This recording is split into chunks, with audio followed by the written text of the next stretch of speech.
മലയാളികളുടെ പ്രിയപ്പെട്ട നടനും സംവിധായകനുമായ തിരക്കഥാകൃത്തുമായ ശ്രീനിവാസൻ അന്തരിച്ചു. തൃപ്പൂണിത്തുറ താലൂക്ക് ആശുപത്രിയിൽ ഇന്ന് രാവിലെയായിരുന്നു അന്ത്യം.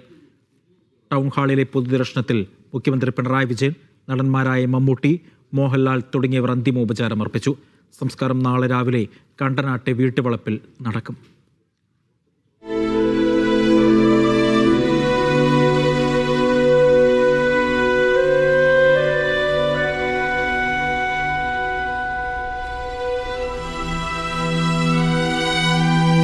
ഡയാലിസിസിനായി ഇന്ന് രാവിലെ സ്വകാര്യ ആശുപത്രിയിലേക്ക് പോകും വഴിയാണ് ശ്രീനിവാസന് ദേഹാസ്വാസ്ഥ്യമുണ്ടായത്.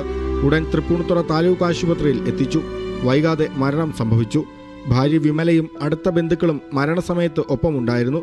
ആശുപത്രിയിൽ നിന്നും കണ്ടനാട്ടെ വീട്ടിലെത്തിച്ച മൃതദേഹത്തിൽ നടൻ മമ്മൂട്ടി അടക്കമുള്ളവർ അന്തിമോപചാരം അർപ്പിച്ചു. 1 മണിയോടെ എറണാകുളം ടൗൺ ഹാളിൽ മൃതദേഹം പൊതുദർശനത്തിന് വെച്ചു.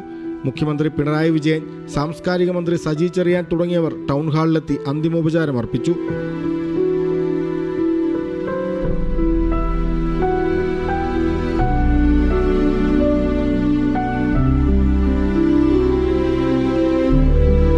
സിനിമാ താരങ്ങളായ മമ്മൂട്ടി, മോഹൻലാൽ, ദിലീപ്, സായ്കുമാർ, ബിന്ദു പണിക്കർ, സംവിധായകന്മാരായ സത്യനന്ദിക്കാട്, ജോഷി, കമൽ, ലാൽ, ഹൈബീഡൻ MP തുടങ്ങി നിരവധി പേർ ടൗൺ ഹാളിലെത്തി. ശ്രീനിവാസനെ അവസാനമായി കാണാൻ കൊച്ചിയിലെ പൗരാവലിയും ടൗൺ ഹാളിലെത്തി. 3:45 പൊതുദർശനം അവസാനിപ്പിച്ച് മൃതദേഹം കണ്ടനാട്ടെ വീട്ടിലേക്ക് കൊണ്ടുപോയി.